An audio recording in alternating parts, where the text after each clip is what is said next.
water, earth, fire, air. Long ago, the four nations lived together in harmony. Then, everything changed when the Fire Nation attacked. Only the Avatar, master of all four elements, could stop them. But when the world needed him most, he vanished. 100 years passed and my brother and I discovered the new Avatar, an airbender named Aang. And although his airbending skills are great, he has a lot to learn before he's ready to save anyone. But I believe Aang can save the world.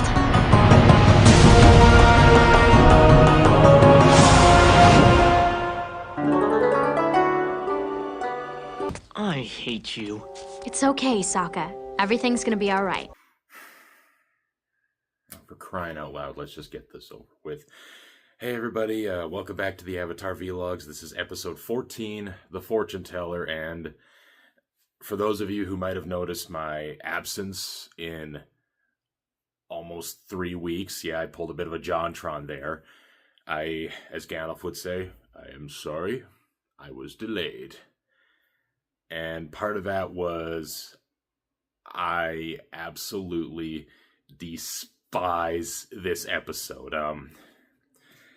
So for some of you who might remember, way back in episode 11, I mentioned there's one and about 2 episodes that I think were worse than The Great Divide, but I wasn't quite sure if I was willing to stick to that because I hadn't rewatched them yet. Well, this was one of those episodes, and it's just as bad, if not worse, than what I remember. This episode is absolutely horrendous. In fact, this was basically my reaction watching this episode.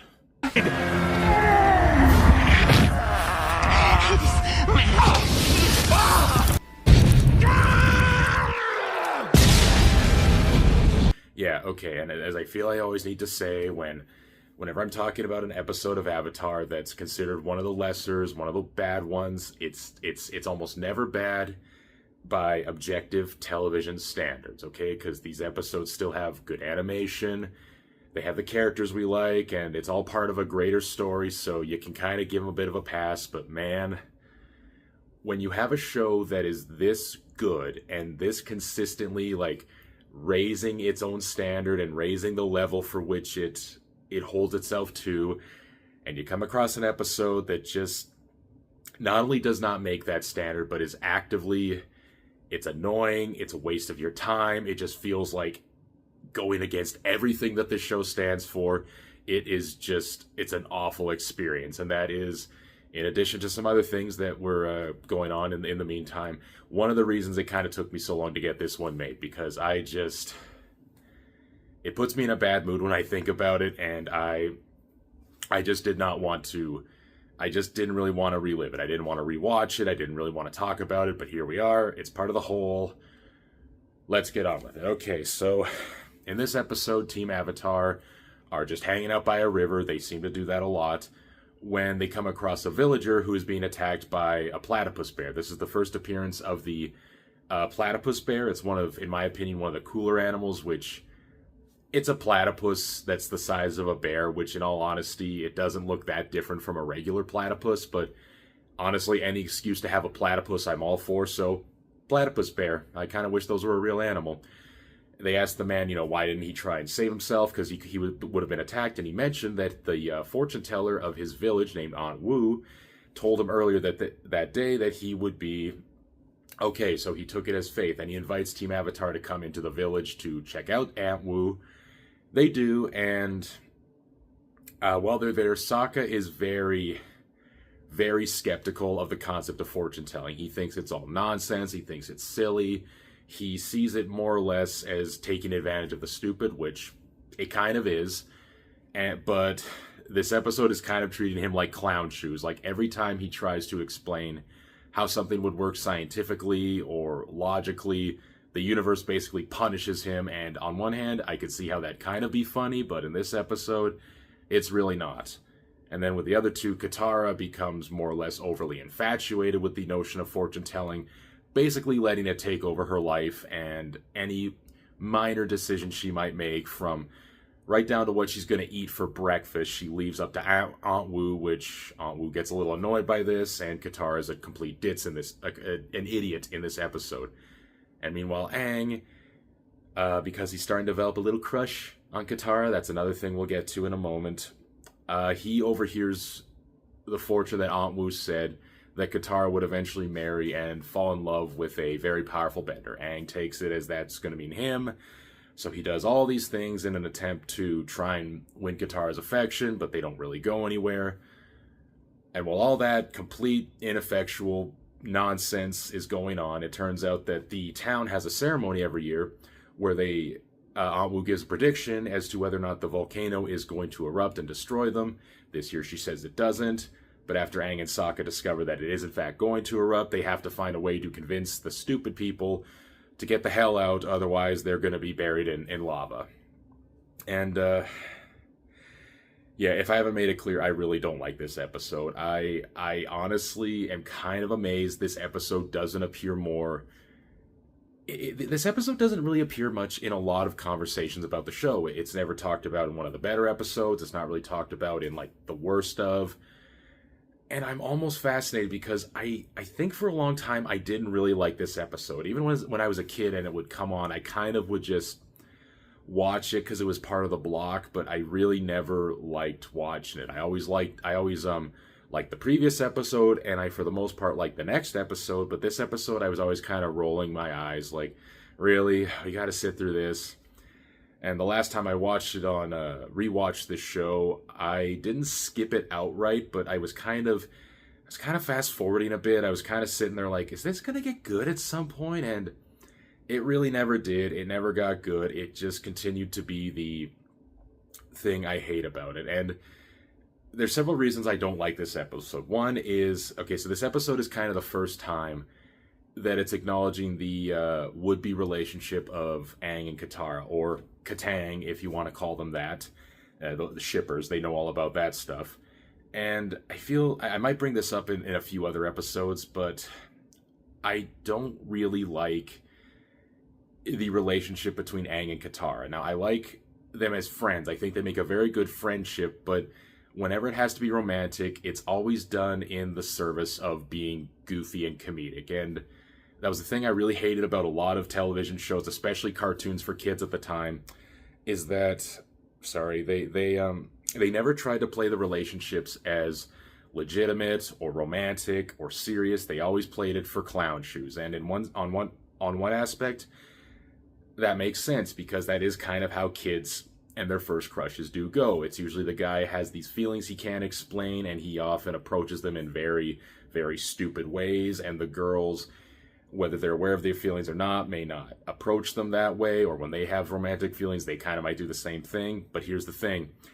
In fiction, you're allowed to kind of go over reality a little bit for the sake of entertainment. That's almost the number one rule about writing, is you never sacrifice entertainment for the sake of realism. Now, if you can do both, great. Or if you're really trying to go for like a legitimate drama, you kind of have to go a little bit more realistic. But in a cartoon especially, you can bend reality a bit so that it becomes entertaining, because I'm glad we're finally realizing this now, but people don't like watching romance for yucks. Now, when you have been in, say, a long-term relationship, sometimes you can find humor with your partner, or you can find humor in the situations, but when you're trying to show that a couple does truly love each other, they care for each other, you can have comedy, but when it's this comedy, like it's the guy being stupid and obsessive and the girl not being aware of it, or maybe it's the other way, she's obsessive and the guy's not listening. I always hate when cartoons do this. And this was a big thing because in the 2000s, especially coming off the back of the 90s and the rom-com, and I never liked it in this show either. And this show honestly does romance with other characters okay. It finds, again, a good balance between the comedy and the drama, but for some reason, the main couple, they just never do it right. And whenever the shows does this, where it shows their relationship like that, I roll my eyes. I just wish it were over. And it's the one element of the show I really can't stand. Every time I watch it, I can't stand it. Again, there's other good couples in this show, but it's one of the reasons I really got into anime. I did like anime because even though you do have, a bunch of anime where they go through these tropes, there's also plenty that have very legitimate real life, like not real life, but they treat the romance and the relationship very seriously. Like one of my favorite moments in anything is in Steins Gate. I'm gonna bring my copy out. This, if I could get the yeah.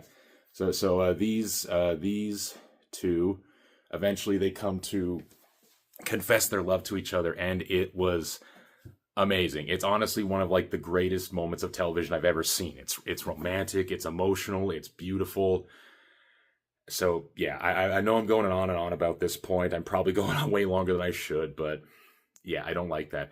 I don't like how they make Sokka an idiot, because even though he is more of a comedic leaning character, I guess in general in real life, I don't like when people put their superstitions and their kind of phony baloney-ness above like what can be actually verified. I know that's, it could be a commentary on religion, it could be a commentary on superstition, I don't know, but I really hate when the town actively is going for this 100% and they're just not listening to reason. But then again, Sokka's not explaining the reason well, and it's just all these characters doing these really stupid things for the sake of comedy that's not funny, and characters are trying to be logical, but the show is constantly undermining them and their logic. It's just, nothing in this episode is good. It's all just, I really can't explain in this amount of time how much I just can't stand this episode. It's just a pain to sit through. It felt like it took 4 hours to watch. Whenever I rewatch this show, honestly, I'm probably going to skip this episode because now I know it's never going to get any good.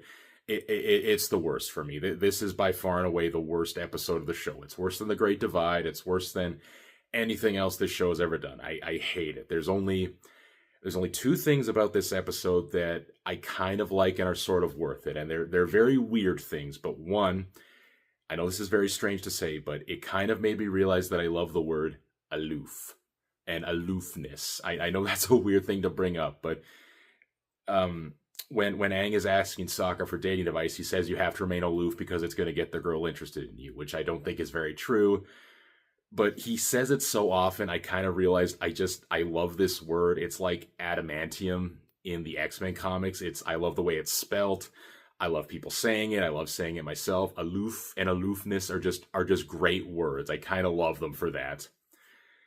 And the other is this character Mang, who appears in this episode.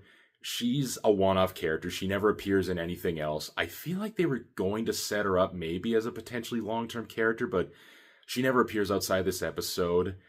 She has a crush on Aang, but Aang doesn't return her feelings, and kind of like Halloween 4, I would completely forget she was even in the episode half the time.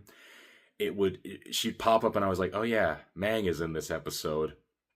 I only bring her up because Mang is the first appearance of a certain voice actor named Jesse Flower, and I'm not going to divulge too much about that right now, but I will say that she actually does become an extremely important player in the long run as the show goes on. So just remember the name Jesse Flower. This is where she made her first appearance.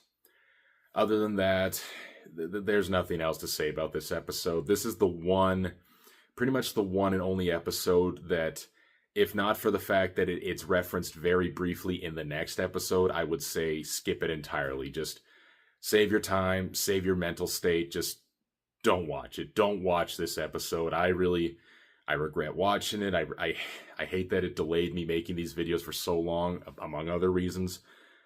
But yeah, this was not good. This is the worst. I'm gonna leave it right there. So with that said, I'll see you next time. Until then, onwards and upwards, my friends. Floozy.